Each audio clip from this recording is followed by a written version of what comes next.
මේ ශ්‍රී ලංකා ගුවන් විදුලි සංස්ථාවයි. ජාතියේ සංවේදකයා විශ්වාසය සමග පෙරට.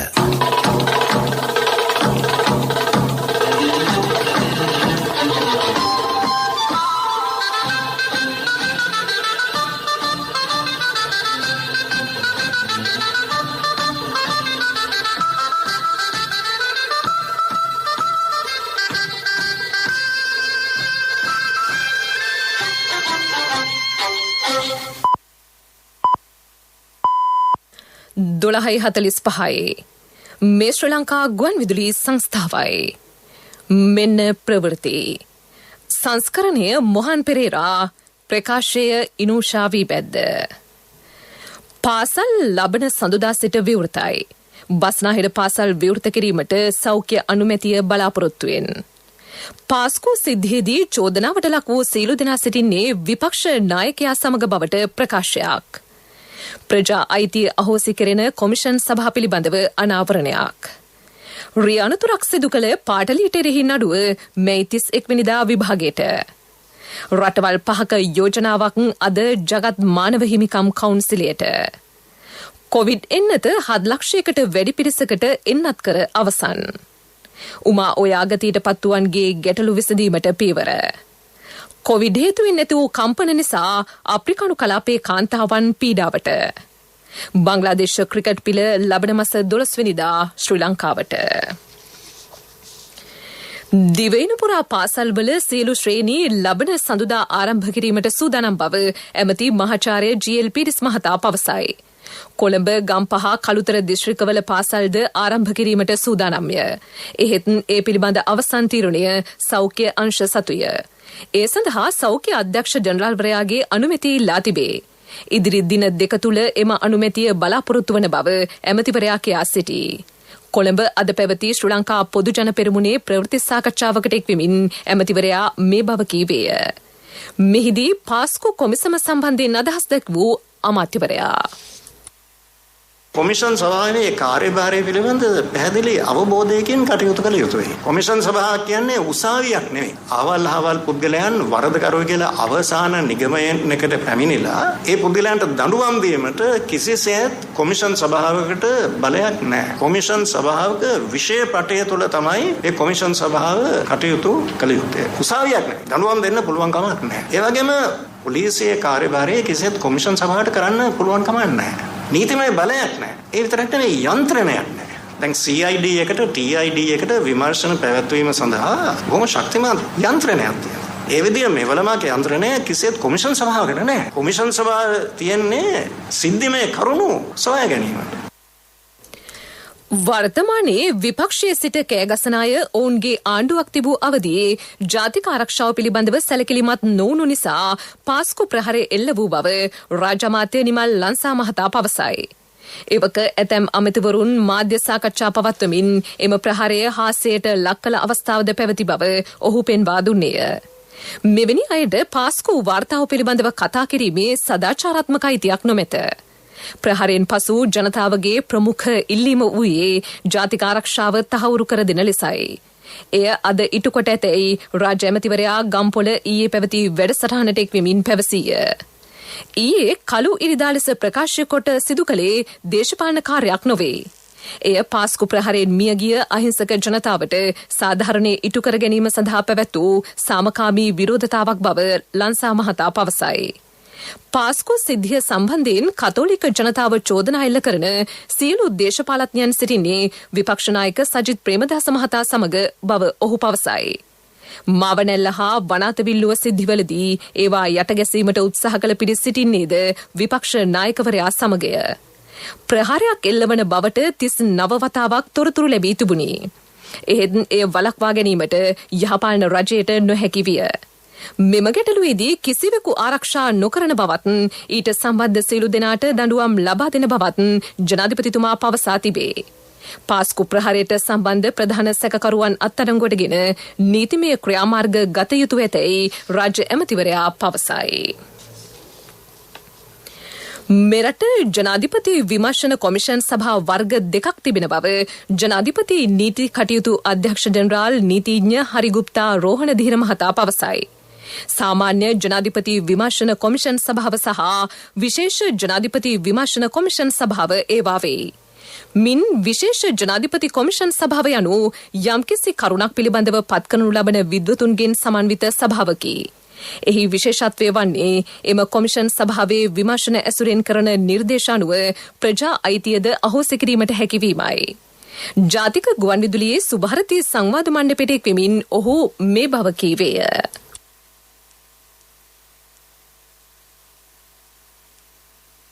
පාස්කු වාර්තාවේ එක කොටසක් තමයි මේ චෝදනාවට ලක්වෙච්ච අයට දඬුවම් දාදීම නීතිය ක්‍රියාත්මක කිරීම. ඊට අමතරව තියෙන නිර්දේශ රාශියක්. උදාහරණයක් වශයෙන් මේ අයට වන්දි ලබා දෙන්නේ කොහොමද? මේ අයගේ පවුල් වලට සහන සැලකන්නේ කොහොමද? සුබ සාධක ක්‍රියාවලිය කොහොමද? රාජසන්තක කරන්නේ කොහොමද? දීපල ආගමික සිද්ධාස්ථාන ඉදි කරන්නේ කොහොමද? ත්‍රස්ත මර්ධන නීති සකස් කරන්නේ කොහොමද? අපරාධ පරීක්ෂණ විධිමත් කරන්නේ කොහොමද කියලා කියන මේ වගේ පැතිකඩවල රාශියක් ගැන රාජ්‍ය සේවය ගැන කියන. ඉතින් මේ කමිටුවෙන් මේ අතිගරු ජනාධිපතිතුමා අදහස් කරේ පාස්කු වාර්තාව සහ ආංශික කමිටු වාර්තාව පාර්ලිමේන්තු ඕසයිට් කමිටි වාර්තාව මේ සියලු වාර්තා අරගෙන මේවයි මේ දීපු වාර්තාව අඩු වැඩි කිරීමක් නෙමෙයි ක්‍රියාත්මක කරන්නේ කොහොමද කියලා ඒ අංශවලට මේක යොමු කරන්නේ. පාස්කෝ ප්‍රහාරයෙන් පසු රටේ සාමය ගොඩනැගීම වෙනුවෙන් අගරාධගුරු මැල්කම් කාදිනල් රංජිත් හිමිපාණන්ට ස්තුතිය පළ කරන බවද හෙතෙම පැවසීය. අන්තවාදයේ සියලුම මුස්ලිම් අය මෙතන නේ. කියන්නේ ඉස්ලාම් ධර්මයට සම්පූර්ණ විරුද්ධයි මේ මරාගෙන මැරෙන එක. ඉතින් ඒම නිසා ඒක ගැනත් අපි සැලකිල්ලට ගන්න ඕන. මේවා සැලකිල්ලට අරගෙන මම හිතන්නේ සමාජයේ ප්‍රගමනය කියන්නේ ලංකාවේ අනාගතය මේවත් එක්ක ඉදිරියට යයි කියලා මම බලාපොරොත්තු වෙනවා. ශ්‍රී ලංකාවේ සංහිඳියාව ප්‍රවර්ධනය කිරීමට අදාළව බ්‍රිතාන්‍ය ඇතුළු රටවල් 5ක් ඉදිරිපත් කළ යෝජනාව අද ජගත් මානව හිමිකම් කවුන්සිලයට ඉදිරිපත් කිරීමට නියමිතව ඇතැයි වාර්තා වේ. එම යෝජනාවෙන් පසු ඒ පිළිබඳව නිල නොවන ආකාරයට විවාද පැවැත්වෙනු ඇතැයි වාර්තා වේ. ඉකුන් මාස 24 වෙනිදා ජගත් මානව හිමිකම් කොමසාරිස් මිෂෙල් බැෂ්ලේ ශ්‍රී ලංකාව සම්බන්ධයෙන් සිය වාර්ෂික වාර්තාව ඉදිරිපත් කළේය. ඒ පිළිබඳව ඇති වූ සංවාදයේදී රටවල් 38ක් ශ්‍රී ලංකාව සම්බන්ධයෙන් අදහස් දැක්විය.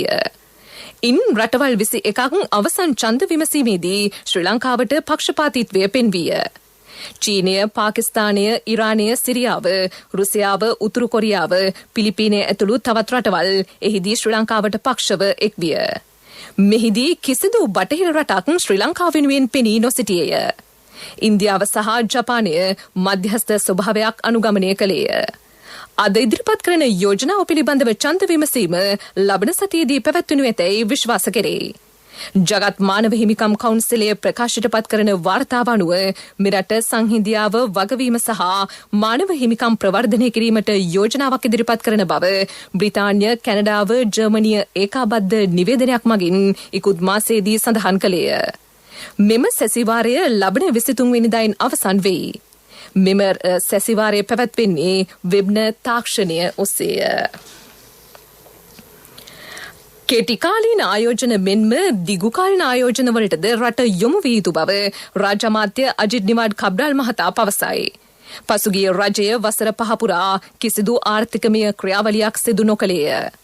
විශේෂයෙන් එක් විදුලි ඒකකයක් හෝ නිපදවීමට බලාගාරයක් ඉදි නොකිරින. වත්මන් රජයේ ප්‍රධාන අරමුණක් වන්නේ සීලු දෙනාට විදුලිය මෙන්ම පිරිසිදු පානීය ජල පහසුකම් ලබා දීමයි. මෙරට රාජ්‍ය මෙන්ම පෞද්ගලික අංශයේ නැංවීම සඳහා පහසුකම් සැලසීම රජයේ වගකීම බවද ඔහු පැවසීය.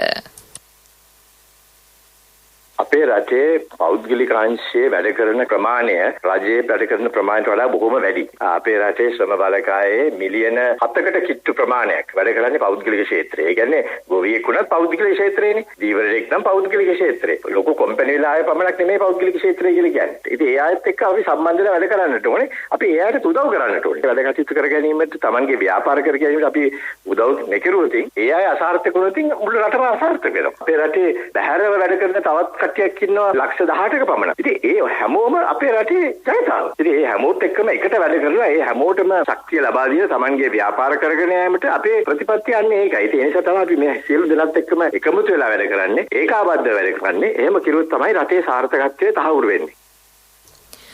උමා ඔය ව්‍යාපෘතීන් අගතියට පත්තුවන්ගේ ගැටලු විසඳීමට රජය අවධානය යොමු කරයි.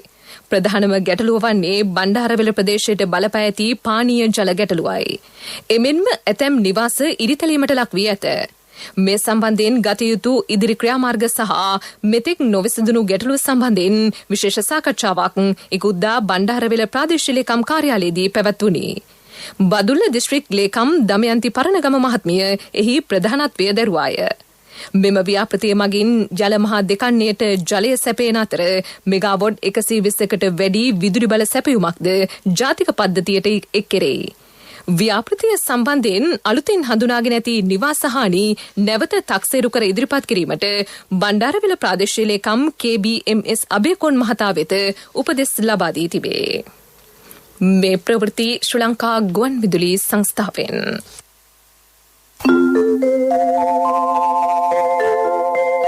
People's Bank Digital Banking නියම නිදහසකට.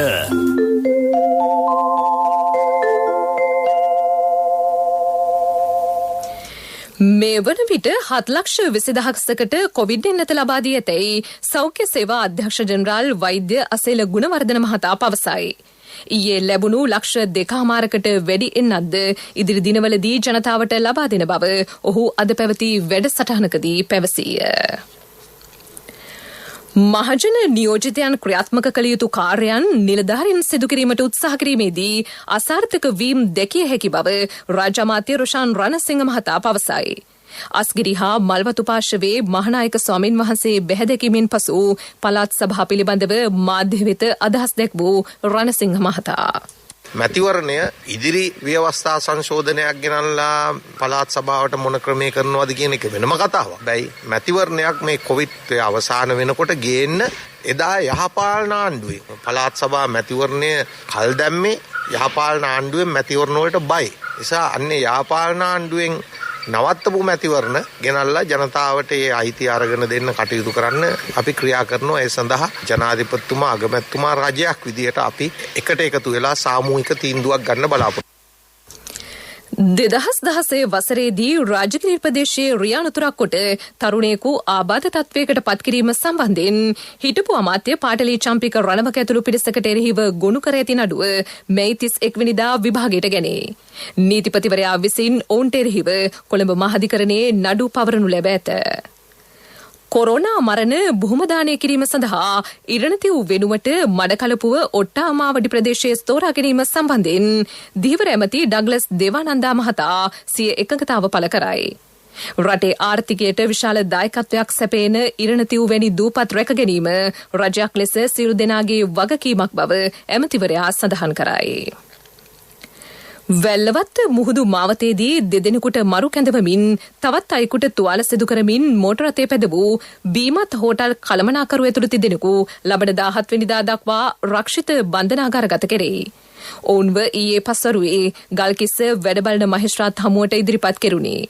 මාරක අනුතරක් සිදු කිරීම සහ රියානුතරක් වාර්තා නොකිරීමට අනුබල දීම යන චෝදනා යටතේ මොවුන්ව අත්අඩංගුවට ගැනුණි. තිරෝදරත මෙන්ම යතුරුපැදි සොරකම් පසුගිය දිනවල වැඩි වශයෙන් සිදුව ඇතැයි පොලිසිය පවසයි. ඊයේ දිනේ තුල තිරෝදරත 4ක් සොරකම් කොට තිබෙන බව පොලිස් මාධ්‍ය ප්‍රකාශක නියෝජ්‍ය පොලිස්පති අජිත් රෝහණ මහතා පවසයි. උහන ආදල්ලෝය ප්‍රදේශයේ බැකෝ යන්ත්‍ර යොදා වනය විනාශ කරමින් සිටි සිව් දෙනෙකු ඊයේ රාත්‍රියේ අත්අඩංගුවටගෙන තිබේ. එම පිරිස සමග උපකරණද පොලිස් භාරයට ගෙන ඇත. ජාත්‍යන්තර දිරිය කාන්තාවන් 14 දිනාගේ ලැයිස්තුවට ශ්‍රී ලංකේ කාන්තාවක්ද ඇතුළත්ව සිටී. මෙරට නීතිඥවරියක සහ සිවිල් ක්‍රියාකාරණයක වන රනිතා ඥානරාජා මෙම සම්මානයට පාත්‍ර වී ඇති අතර ඊට අදාළ සම්මානය අද වීඩියෝ තාක්ෂණය ඔස්සේ පිරිනැමීමට නියමිතයි. ඇමරිකානු ජනාධිපති ආර්යා ආචාර්ය ජිල් බයිඩන් මහත්මියගේ ප්‍රධානත්වයෙන් එය පැවැත්වේ. ඇමරිකානු රාජ්‍ය දෙපාර්තමේන්තුව වාර්ෂිකව මෙය සංවිධානය කරයි. අන්තර්ජාලය ඔස්සේ කාන්තාවන්ගේ තරුණියන්ගේ ඡායාරූප පුද්ගලික තොරතුරු යොදා ගනිමින් මඩගැසීම් හා තර්ජනය කරන අයට එරෙහිව දැඩිව නීතිය ක්‍රියාත්මක කිරීමට පොලිසිය සූදානම් වෙයි. ඒ පිළිබඳව පොලිස් බුද්ධ්‍යංශ සීරුවෙන් සිටී. මෙවැනි පුද්ගලයන් පිළිබඳව තොරතුරු ඇතනම් 19.97ට දැනුම් දිය හැකිය. පසුගිය මාස 3දී මෙවැනි පැමිණිලි 200කට වැඩි සංඛ්‍යාවක් පොලිසියට ලැබී ඇත. ඉන් වැඩි පිරිසකට නඩු පවරා තිබේ. තොරතුරු දැනුම් දීමට යලි දුරකථන අංකය 1997. මීළඟට ප්‍රමුඛ පුවත. රෑදවල් වෙනසක් නැතුව People's Bank Self Banking Unit මගින් ගෙවීම් කර ඔබේ උකස් බඩු බේරා ගන්න. People's Bank Digital Banking සමග එක්වන්න. People's Bank Digital Banking නියම නිදහසකට. ප්‍රමුඛතම පුවත ඔබ වෙත ගෙනෙන්නේ සිද්ධාලේප ලක්වියාව. පාස්කු ප්‍රහාරයේ වැරදිකරුවන්ට නීතිය ක්‍රියාත්මක කරන බව ඇමති ආචාර්ය සරත් වීරසේකර මහතා පවසයි. එහෙත් හදිසි වී කලබලයක් ඇති කළහොත් එම වැරදිකරුවන් නීතියෙන් රිංගා යාමට උත්සාහ කරනු ඇතැයි ඒ මහතා පෙන්වා දෙයි. මනුෂ්‍ය ඝාතන හා කුමන්ත්‍රණ චෝදනා යටතේ 32 දෙනෙකුට එරෙහිව නඩු පැවරීමට ලිපිගොනු නීතිපති වෙත යවා තිබේ. තවත් 241 දෙනෙක් රැඳවුම් නියෝග මත රක්ෂිත බන්ධනාගාරයේ සිටිති. එම අය මුදල් විශුද්ධීකරණය පුහුණුව සඳහා විවිධ පන්තිවලට සහභාගී වීම ආදිය සිදු කළ අයයි. ඉදිරි මාස කිහිපය තුළ අදාළ අයට නඩු පැවරේ. කිසිවෙකු අත්අඩංගුවටගෙන නොමැති බවට කෙරෙන ප්‍රචාර වැරදිය. මේ සිද්ධි සම්බන්ධයෙන් 7600ක් පමණ අත්අඩංගුවටගත් බව ඔහු පැවසීය. මෙරට දේශපාලන සිරකරුවන් නොමැති බවද ඇමතිවරයා ඊයේ වෙලිගම පැවති වැඩසටහනකදී පැවසීය. සිටින්නේ ත්‍රස්තවාදී සැකකරුවන් පමණි. ඔවුන්ට එරෙහිව නඩු පවරා තිබේ. එම සිරකරුවන් වෙනුවෙන් පෙනී සිටින්නේ උතුරේ දෙමළ නීතිඥයන්ය. එහෙත් ඔවුන් සෑම විටම නඩු වාරවලදී කල් ගන්නා බව ඇමතිවරයා පැවසීය. ප්‍රමුඛතම පුවත ඔබ වෙත ගෙන ආවේ සිද්ධාලේප ලක්වියාව. සත්‍ය හඬ අවධානය පිණිසයි. ගාල්ල කොස්ගොඩ ඓතිහාසික ගණේගොඩැල්ල රජමහා විහාරස්ථානයේ චිත්‍ර හා මූර්ති විනාශ වෙමින් පවතින බව ප්‍රදේශවාසීහු පවසති. මහවංශයේ 86 වෙනි පරිච්ඡේදයේ දැක්වෙන පරිදි මෙය දඹදෙණි යුගයේ දෙවැනි පැරකුම් රජ සමයේදී කළ විහාරස්ථානයක්සේ සඳහන් වේ. පෘථිවීසින් මෙම විහාරස්ථානය විනාශ කිරීමෙන් පසු එය යළිත් ප්‍රතිසංස්කරණය කෙරිණ. පුරාවිද්‍යා දෙපාර්තමේන්තුව දැනුවත් කිරීමෙන් පසු එම නිලධාරීන් පැමිණි නමුත් ප්‍රතිපාදන නොමැති බැවින් සංවර්ධන කටයුතු සිදු කර නොමැත. වසර 400ක් පැරණි චිත්‍ර විනාශ වීම කනගාටුවට හේතුවක් බව දායක සභාව පවසයි. පුරාවිද්‍යා දෙපාර්තමේන්තුවේ අධ්‍යක්ෂ ජනරාල්තුමනි මේ ඔබේ අවධානයටයි. ලෝක ප්‍රවෘත්ති අනුග්‍රහය People's Leasing ලීසින් විප්ලවයට ඔබත් එක්වන්න. කිසිදින නොලැබෙන අසම සම ලීසින් වාරික සමගින් අවම පොලියකට විස්තර දැනගන්න ළඟම People's Leasing ශාඛාවකට පිවිසෙන්න. නැත්නම් කතා කරන්න 0112 206 300. People's Leasing විශ්වාසයේ ප්‍රමුඛයා. කොවිඩ් වසංගතයෙන් ඇති වූ කම්පන හේතුවෙන් අප්‍රිකානු මහද්වීපයේ කාන්තාවන් සහ ගැහැණු ළමයින් අවදානමට ලක් වූ බව ලෝක සෞඛ්‍ය සංවිධානයේ අප්‍රිකානු කලාපයේ අධ්‍යක්ෂ මැට් සිඩ්ෂෝ මොයිටි මහතා පවසයි. එම අවදානම අවම කිරීම සඳහා ශක්තිමත් ආරක්ෂක දෙලක් නොමැතිවීම හේතුවෙන් අසමානතා ඇතිව තිබෙන බවද ඒ මහතා පෙන්වා දෙයි. ජාත්‍යන්තර කාන්තා දිනය වෙනුවෙන් නිවේදනයක් නිකුත් කරමින් ඔහු මේ බව පැවසීය. කොවිඩ් හේතුවෙන් ස්ත්‍රී පුරුෂ භාවයන් පිළිබඳ අසමානතා උග්‍ර වී ඇත. කාන්තාවන්ගේ ආදායම් මාර්ග අඩුව ඇත. ඔවුන් සෞඛ්‍ය අවදානමකටද මුහුණ දී සිටී. අගුළු දමා ඇති රටවල කාන්තා හිංසනය ඉහළ ගොස් ඇති අතර රැකියා අහිමිවීම දරිද්‍රතාව ඉහළ යාමද සිදුව ඇත. තම රටේ සිටින විදේශකයන්ද කොවිඩ් එන්නත්කරණයට ලක් කරන්නට සූදානම් බව බංග්ලාදේශයේ පවසයි. එම වැඩපිළිවෙල ලබන 17 වෙනිදා ආරම්භයි. ඉන්දිය ජාතිකයෝ රැසක් බංග්ලාදේශයේ සිටිති. ඔවුන්ට එන්නත ලබා දෙන්නේ ඉන්දිය රජය බංග්ලාදේශයෙන් ඉල්ලීමක් කර තිබින.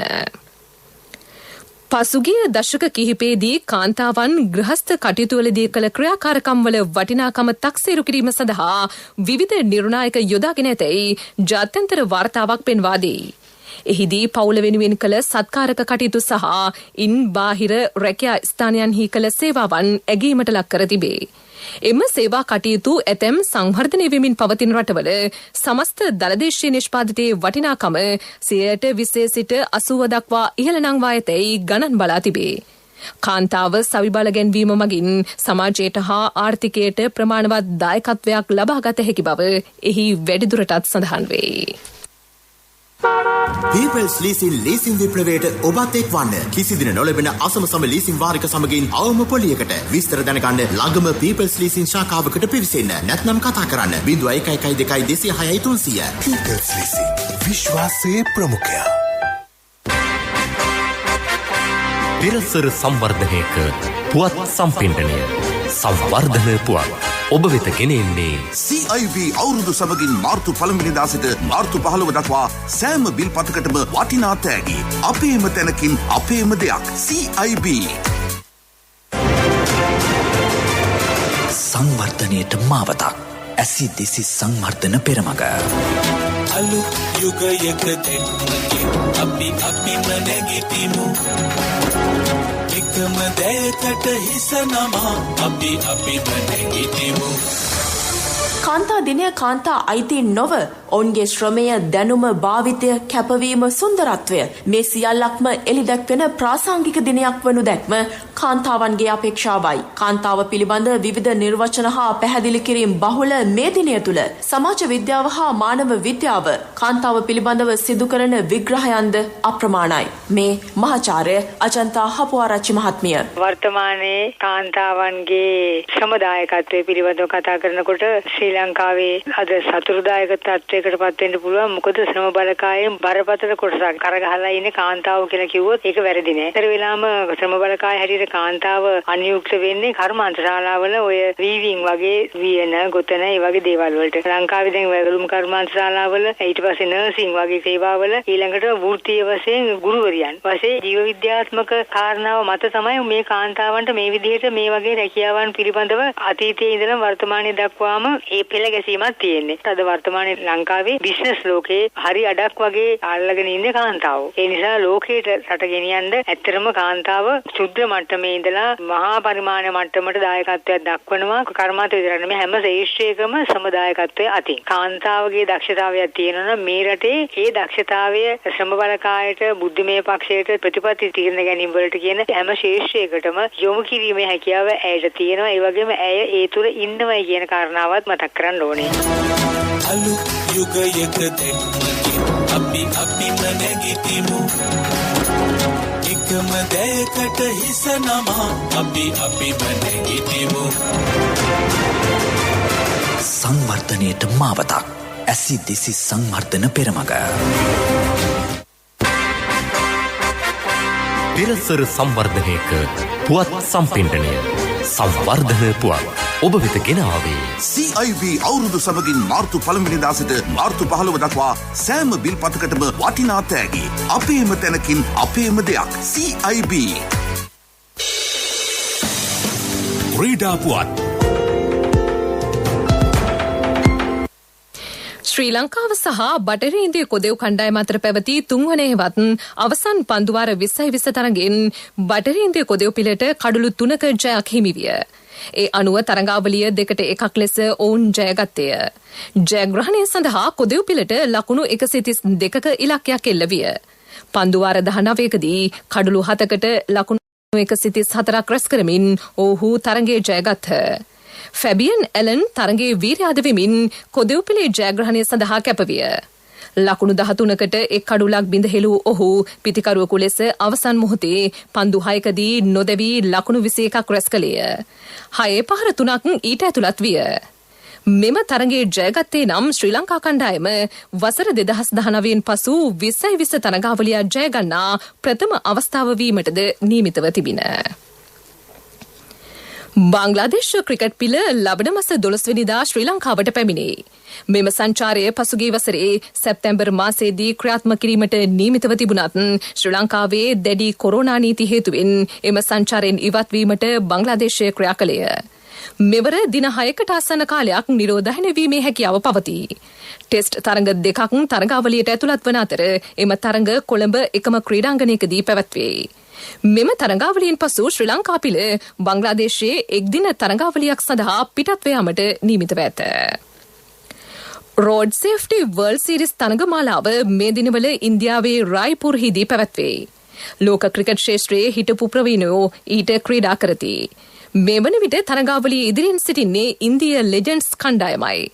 ඔවුන් සහභාගී වූ තරග 3ම ජයගෙන ලකුණු 12ක් ලබා සිටී. ශ්‍රී ලංකා ලෙජන්ඩ් පිළ තරග 3කට සහභාගී වී තරග 2ක් ජයගෙන ලකුණු 8ක් ලබා ඇත. එංගලන්තය දකුණු අප්‍රිකාව එක් තරගයකට සහභාගීව එම තරග ජයගෙන තිබේ. බටහිර ඉන්දිය කොදෙව් පිළ සහභාගී වූ තරග 3ම පරාජය වී ඇත.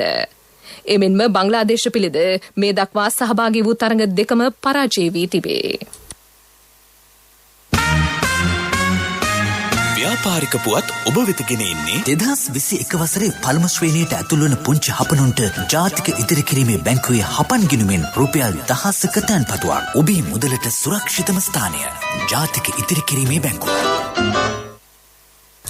ආරුගම්බේ සංචාරක කලාපය ආකර්ශනීය ලෙස සංවර්ධනය කරේ. එම ප්‍රදේශයේ හෝටල් හිමියන් සමග නාගරික සංවර්ධන අධිකාරිය ඒ පිළිබඳව සාකච්ඡා කළේය. කුමන හා ලාහුගල වනෝද්‍යානද සංචාරක කලාපයට කරගැනේ. ප්‍රදේශයේ ව්‍යාපාරික අවස්ථා දියුණු කිරීම මගින් ජනතාවට හොඳ ආර්ථික මට්ටමක් උදා කර දීම අපේක්ෂාවයි. ව්‍යාපාරික පුවත් ඔබ වෙත ගෙන ආවේ 2021 වසරේ පළමු ශ්‍රේණියට ඇතුළු වන පුංචි හපනුන්ට ජාතික ඉදිරි කිරීමේ බැංකුවේ හපන් ගිණුමෙන් රුපියල් 1000ක තැන්පතුවක්. වැඩි පොලියක් ඉතුරු ගිණුමට 100% රාජ්‍ය ආරක්ෂාව. ශිෂ්‍යත්ව විභාගය සඳහා ආදර්ශ ප්‍රශ්න පත්‍ර කට්ටල් සහ දිවයින පුරා බෙහෙදුණු ශාඛා ජාලය හා තැපැල් උපතැපැල් කාර්යාල ජාලය මගින් ගනුදෙනු කිරීමේ හැකියාව. ඔබත් අදම ඔබේ සිඟිත්තාගේ අනාගතය වෙනුවෙන් හපන් ගිණුමක් කරමන්න. කොන්දේසි අදාළ වේ. ඔබේ මුදලට සුරක්ෂිතම ස්ථානය ජාතික ඉදිරි කිරීමේ බැංකුව. ආර්ථික පුවත් ආවරණය යුතුයකම් වගකීම් එක්ක සල්ලි ඉතුරු කරන්න ලේසි නෑ. ඔබේ ස්ථාවර තැන්පතට ආකර්ශනීය පොලියක් හා ආරක්ෂාවක් දෙන්න අපි පොරොන්දු වෙන්නේ ඒකයි. LOLC Finance ස්ථාවර තැන්පතු ඉතිරිය උතුරන්න. 2001 දෙසැම්බර් 13 වෙනි දින නීතිගත කරන ලද LOLC Finance PLC ICRA Lanka limited වෙතින් SLA ස්ථාවර ශ්‍රේණිය ලබා ඇත. 2011 අංක 42 දරන මුදල් ව්‍යාපාර පනත යටතේ ශ්‍රී ලංකා මහා බැංකුවේ මුදල් මණ්ඩලය වෙතින් බලපත්‍රලාභී මුදල් සමාගමකි. ඉදිරි සති දෙකේදී සතුස ආයතනය වී මිලදී ගැනීම ආරම්භ කරන බව එහි උපසභාපති තුෂාර දිසානායක මහතා පවසයි. එය හම්බන්තොට පන්නේගමුව සහල් සැකසුම් මධ්‍යස්ථානයේ නැරඹේ. පළමු අතීරයේ මිලදී ගැනීම සඳහා රුපියල් මිලියන 20ක් වෙන් කර ඇත. ගොවීන් වී සපයන ආකාරය අනුව මුදල් ප්‍රමාණය වැඩි කෙරේ. මගේ මහත්තයා දාපු මේ රත්තරන් මුද්ද තමයි මගේ ජීවිතේ. LOLC එකට ඔයාලගේ රත්තරන් පණ වගේ. ඔයාලගේ රන් බහන්න අපි ළඟ තියෙනකල් ඔයාලට ජීවිත රක්ෂණයකුත් දෙන්නේ අපි විතරයි. වෙලාවට ගෙවා ගන්න බැරි වුණොත් ඔයාලගේ රත්තරන් කොහොම හරි ඔයාලටම දෙන එකයි අපේ ප්‍රතිපත්තිය. ගෙවා ගන්න අමාරු වුණොත් අපි කතා කරලා විසඳුමකුත් දෙනවා. මුද්දට මං හිතපු නැති ගාණක් හම්බුණා. ආපු ගමන් වැඩෙත් උනා. වටිනා තෑග්ගකුත් හම්බුණා. LOLC එක කරන ගනුදෙනුවක් රත්තරන් වටින ගනුදෙනුවක් කියන්නේ ඒකනේ. LOLC Finance රන් සවි රන් අය සේවාව. රත්තරන්